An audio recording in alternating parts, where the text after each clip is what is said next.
جو ایک اہم ایشو جو اس وقت چل رہا ہے مصطفیٰ عامر کیس، میں اس پر بھی بات کرنا چاہتا ہوں۔ میں سمجھتا ہوں کہ اللہ تعالیٰ نے یہ ہمیں ایک موقع دیا ہے، تمام جو ہمارے ادارے ہیں، لا انفورسمنٹ ایجنسیز ہیں، کیونکہ ہم دنیا بھر میں یہ پرچار کر رہے ہیں کہ آپ پاکستان آئیں، انویسٹمنٹ کریں، لیکن ہم اپنی اگر نئی نسل کو بچا سکتے ہیں۔ میرے پاس کچھ انفارمیشن ہے جو میں ابھی آپ سے شیئر نہیں کر رہا،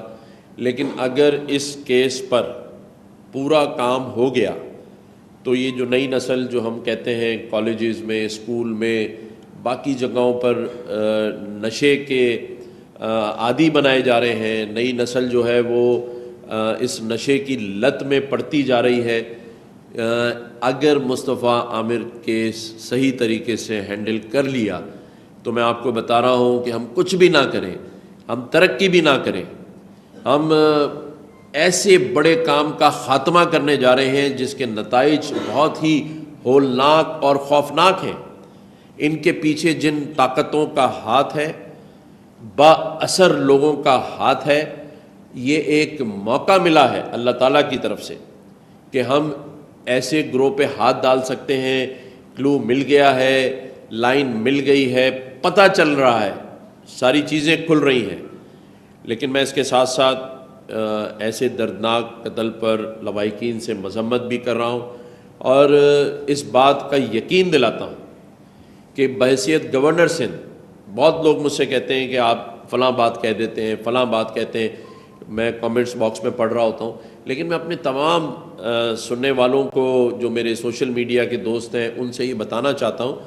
کہ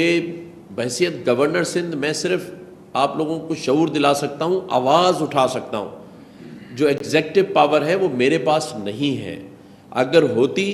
تو پھر میں دیکھتا کہ کراچی میں کیسے ایک بھی ڈمپر یا ہیوی ٹریفک کسی معصوم موٹر سائیکل سوار کو یا کسی گاڑی والے کو کچلتی ہے۔ میں پاور کا استعمال کرتا، لیکن میں صرف اجاگر کر سکتا ہوں۔ اس کے ساتھ ساتھ جس طرح میں نے کہا کہ ہر روز ایک پلاٹ ہم یہاں لوگوں میں قرآن اندازی کے ذریعے دیں گے، اسی طرح سے میں نے کچھ بلڈر سے بات کی ہے، کچھ ڈیولپر سے بات کی ہے، جتنے بھی پچھلے دو مہینے میں ڈمپر سے موٹر سائیکل سوار یا کوئی شخص کچلا گیا ہے، میں ان تمام کے گھر جا کر ایک ایک پلاٹ ان کو بھی دوں گا، کیونکہ میرا یہ ماننا ہے کہ لوگوں کے ساتھ کھڑے ہونے کا مقصد اپنی سیاست کرنا نہیں ہے، اپنے آپ کو پروموٹ کرنا نہیں ہے، اور بلکہ ان کی مدد کرنا، ان کے ساتھ آواز میں آواز ملا کر کھڑے ہونے کے ساتھ ساتھ ان کی مالی مدد کرنا ہے۔ اور یہ وہ مالی مدد ہے کہ جس سے اس عزیز کا یا اس کے پیارے کی واپسی تو ممکن نہیں ہے، کوئی یہ اس کی قیمت نہیں ہے، لیکن ایک ایک پلاٹ میں ان تمام جو لواحقین ہیں ان کے پاس رفتہ جسے کہتے ہیں کہ وہ جا کر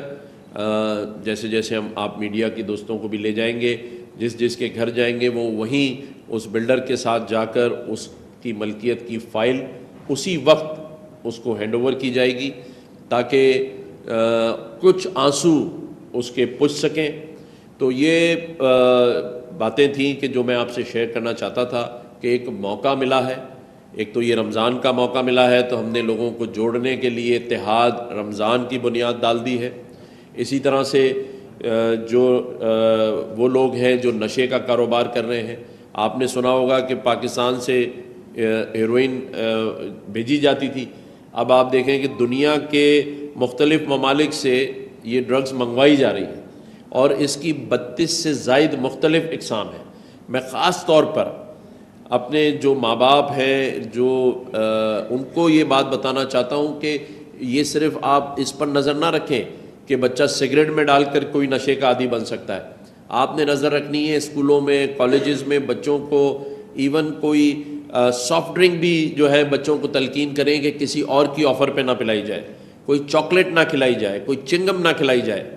یہ مختلف اقسام کی 32 سے زائد ڈرگز کی چیزیں ہیں جو ابھی آپ کیا ان کی شکل ہے، لیکن بچوں کو آپ اپنے گھر سے چیزیں لے کے بھیجیں، اپنے ہاتھ سے خرید کے بھیجیں. اور یہ میں تمام اسکولوں کو بھی اور کالجز اور یونیورسٹیز کو بھی خط لکھنے جا رہا ہوں، جس میں ان کو پابند کر رہا ہوں کہ آپ رینڈم بلڈ ٹیسٹ کروائیں بچوں کا. ٹیچرز کا، جو یہ ہمارے انگلش میڈیم اسکولز ہیں، مجھے بہت ساری کمپلینز ہیں کہ اس میں بہت سارے ٹیچرز بھی ان کاموں میں انوالو ہیں، لیکن اس پہ خاموش نہیں ہونا ہے، نہ ماں باپ کو خاموش ہونا ہے. میں گورنر ہاؤس میں جو بیل آف ہوپ ہے اس پر، جہاں ہمارے پاس ہزاروں لوگ اپنی نوکریوں کے سلسلے میں آتے ہیں، باقی کمپلینس کی صورت میں آتے ہیں، میں ایک علیحدہ سے کاؤنٹر بنا رہا ہوں، جس میں ایک سیل بنا رہا ہوں جو صرف ایسے بچوں کے ماں باپ اور بچوں کے لیے ہوگا جو اسکولوں کے اندر اگر ڈرگس لینا شروع کر چکے ہیں، ان کے ماں باپ آ کے کمپلین کریں، بچے آ کے کمپلین کریں اور بلا خوف و خطر کریں. آپ کا یہ گورنر آپ کے ساتھ کھڑا ہوگا. آپ کے اسکول میں کوئی آپ کو یا کوئی ڈرگ ڈیلر آپ کو تنگ نہیں کر سکے گا، کوئی بلیک میل نہیں کرے گا. آپ میرے پاس آئیں. اگر آپ اپنے والدین سے بھی شیئر نہیں کرنا چاہتے، آپ گورنر کے پاس آئیں، میں آپ کے ساتھ کھڑا ہوں. ہمیں اس لعنت سے، اس برائی سے جان چھڑانی ہے. ہمیں لوگوں کو ایک اچھے معاشرے میں، جس کا ہم کلیم کرتے ہیں کہ ہم اسلامی جمہوریہ پاکستان ہے، ہم کس لت کی طرف لے کے جا رہے ہیں، اس سے جان چھڑانے کے لیے مختلف اقدامات یہاں گورنر ہاؤس سے کیے جائیں گے، اور میں اس سب چیزوں کو خود مانیٹر کروں گا. سندھ حکومت کو بھی خط لکھیں گے، جو ہماری ایکسائز کی منسٹری ہے جس کے انڈر میں یہ ڈرگ جو انفورسمنٹ کی ادارے آتے ہیں، ان سے بھی بات کی جائے گی. دیکھیں، خاموش رہنا، ایک قتل ہو گیا، کچھ دن میڈیا نے اس کو اپنے زندہ رکھا ہوا ہے، لیکن میڈیا کب تک اس کو اپنے ساتھ لے کے رکھے گا؟ ہاں، اور خاص طور پہ یہ جو سیشن ججز ہیں، جو مجسٹریٹ ہیں، جو کہ فوری طور پہ جب کوئی ایسے کیسز ہوتے ہیں تو ان کا کام ہوتا ہے ریمانڈ دینا، ان کا کام ہوتا ہے پولیس کے حوالے کرنا اور اس کیس کو فالو اپ کرنا. وہاں پر جو اس بار بات میں سن رہا ہوں ٹی وی سے اور مختلف سوشل میڈیا سے، کیونکہ میں ملک سے باہر تھا، اور وہاں پر بھی میں نے نظر تو رکھی ہوئی تھی، لیکن جو جج صاحب کا رویہ تھا اس پر میں chief justice Sindh high court کو خط لکھنے جا رہا ہوں کہ اس پر 3 دن میں انکوائری کریں، اور اگر جج صاحب کسی بھی چیز میں ملوث پائے گئے تو ان کو برطرف کیا جائے. ان کی برطرفی کا میں letter chief justice of Sindh high court کو لکھنے جا رہا ہوں، اور ضرورت پڑی تو چیف جسٹس آف پاکستان کو بھی لکھوں گا کہ یہ کون سا مذاق ہے. اور یہ جو مذاق ابھی لگا ہوا ہے کہ روزانہ کی بنیاد پر آپ جو ہے وہ دکھا رہے ہیں کہ لایا جا رہا ہے عدالتوں میں، ایک ہمارے آرٹسٹ صاحب کا بیٹا بھی ہے، دوسرے بھی ایک اس کا والد گھوم رہے، ان کو بند کیا جائے. ان چیزوں کو، یہ تماشا نہیں ہے، یہ آپ معاشرے کا کیا رخ پیش کر رہے ہیں. ابھی میں پورا 15 دن کا دورہ کر کے واپس آیا ہوں، اس پر بھی میں 1 منٹ بات کروں گا کہ آپ دیکھیں کہ اوورسیز پاکستانیوں نے جس طرح وہاں ویلکم کیا ہے، جس طرح انہوں نے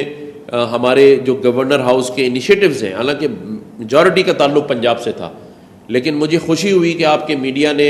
ہمیں اتنا دکھایا ہے اور اتنے ہمارے انیشیٹو کو بڑا کیا ہے کہ وہاں پر ہر شخص نے میرا ہاتھ پکڑ کر مجھے مبارکباد دی، میرا حوصلہ بڑھایا، اور انہوں نے مجھے کہا کہ آپ جو کام کر رہے ہیں ایسے کام ہم نے یہاں یو کے میں بھی نہیں دیکھے، کہ آپ نے امید کی گھنٹی لگائی ہوئی ہے، 50,000 بچے آپ کے پاس گورنر ہاؤس میں پڑھ رہے ہیں. تو آپ یہ دیکھیں کہ ایسا نہیں ہے کہ جو ہم کام کر رہے ہیں وہ دنیا سے چھپے ہوئے ہیں. مجھے بہت خوشی ہوئی، لوگوں نے اس کو اتنا سراہا ہے، اور میں نے اپنے اوورسیز پاکستانیوں کا میں شکریہ ادا کرتا ہوں کہ انہوں نے جس محبت کا اظہار کیا، جتنی انہوں نے محبت دی، ویلکم کیا. میں 26,000 سے زائد اوورسیز پاکستانیوں سے بات چیت کر کے، خطاب کر کے واپس آ رہا ہوں. مختلف یو کے کی سٹیز میں ہمارے پروگرام تھے، میں نے سب سے ملاقاتیں کی، تصویریں بھی بنائی اور اپنے ملک کی بات ان کے سامنے رکھی. میں نے پاکستان کی موجودہ صورتحال سامنے رکھی، میں نے وہاں ہمارے ملک کی افواج پاکستان کے کردار کو سامنے رکھا اور کھل کے بات کی پاکستانیوں سے. اور آپ یقین کریں کہ یہ جو ہے ایک مت بنی ہوئی تھی کہ اوورسیز پاکستانی صرف تنقید کرتے ہیں، ایسا بالکل نہیں ہے. یہ 50 لوگ ہر جگہ ہوتے ہیں، ہر معاشرے میں ہوتے ہیں، دنیا کے ہر حصے میں یہ 50 لوگ پہنچ جاتے ہیں، کہیں احتجاج کرنے، کہیں سوشل میڈیا پر، کہیں پاکستان کو بدنام کرنے کے لیے، افواج کو بدنام کرنے کے لیے. لیکن 10 لاکھ سے زائد یو کے اندر پاکستانی، اوورسیز پاکستانی رہتے ہیں، جن میں سے 22,000 کے ساتھ تو میری خود بات چیت ہوئی ہے. ایک کسی شخص نے افواج پاکستان کے لیے، اس کے آرمی چیف کے لیے اور پاکستان کے لیے کوئی غلط بات مجھ سے نہیں کی، بلکہ وہ حیرت میں تھے کہ بہت ساری باتیں انہیں پتہ ہی نہیں تھی. جیسے کہ میں نے ان کو بتایا کہ میں جب یہاں گورنر بن کر آیا تھا تو مجھ سے پہلے اس گورنر ہاؤس کے دروازے نہیں کھلے ہوئے تھے، 1 کروڑ نوکریاں ہمارے لوگوں کو نہیں ملی تھی، 50 لاکھ گھر نہیں ملے تھے، کوئی یونیورسٹی گورنر ہاؤس میں نہیں تھی. تو میں نے ان کو کہا کہ دعوے کچھ اور چیزوں کے تھے، ہو کچھ اور رہا تھا، اور جو ہو رہا تھا اگر میں اس کو سامنے رکھ دوں تو میں سمجھتا ہوں 2 دن تک بریکنگ نیوز چلتی رہے گی جو گورنر ہاؤس میں ہوتا رہا ہے پہلے. لیکن اللہ تعالیٰ ہر ایک کا پردہ رکھے، ہم نے بھی پردہ رکھا ہوا ہے، اس پر میں بات نہیں کروں گا. لیکن میں یہ بات ضرور کروں گا کہ جو دعویٰ ہم نے نہیں کیا تھا وہ آپ سب میڈیا کے دوستوں کے سامنے بھی ہے، اور یہی چیز میں نے اوورسیز پاکستانیوں کے سامنے رکھی اور انہوں نے اس چیز کو سراہا، انہوں نے افواج پاکستان کے کردار کو سراہا.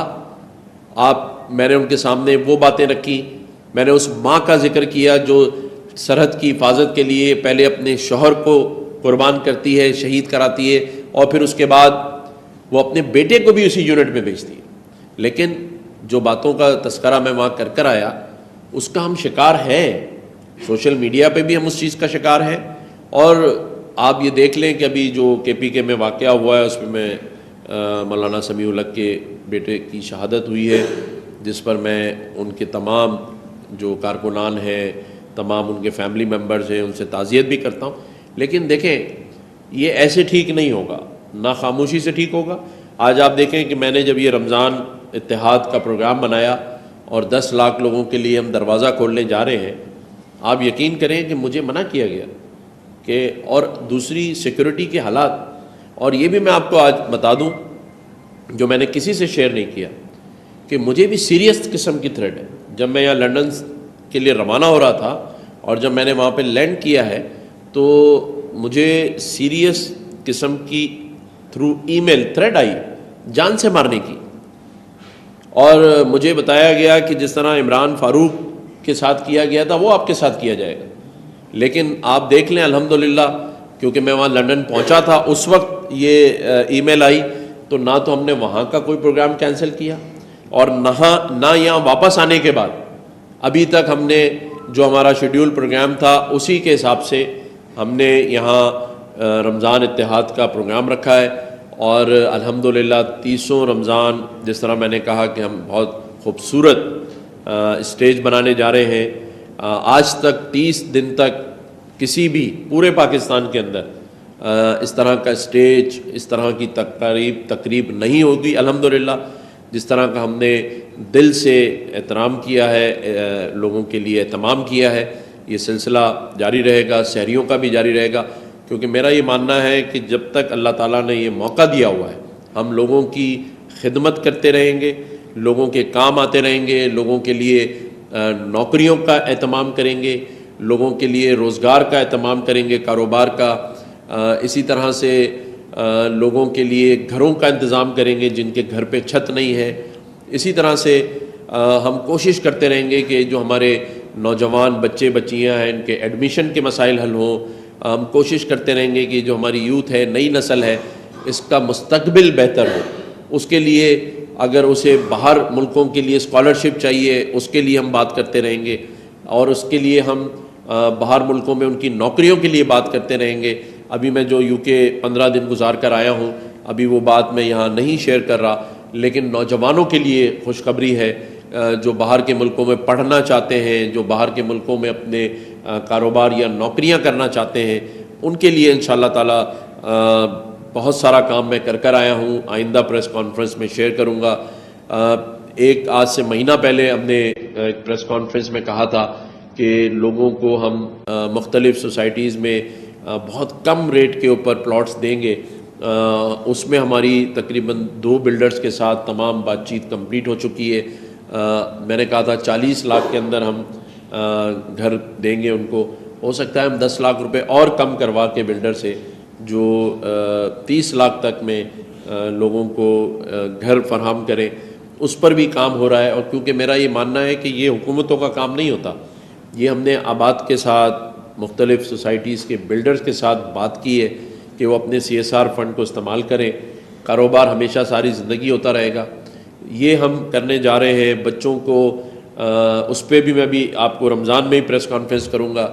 کہ جو بچے اسکولوں سے باہر ہیں یا پیلے اسکولوں میں پڑھتے ہیں ان کو انگلش میڈیم اسکول میں کیسے لے کر آئیں اور فری لے کر آئیں. اس کے لیے بھی اس پروجیکٹ پر ہماری تمام تر باتیں کمپلیٹ ہو گئی ہیں. بہت ساری جو ایپس ہیں وہ ہم نے کمپلیٹ کر لی ہیں جس میں ہر ایک کو گھر میں ڈاکٹر کی سہولت میسر ہوگی. یہ سارے وہ کام ہیں جو رمضان میں انشاءاللہ تعالی ہم آپ سے شیئر کریں گے اور کوشش کریں گے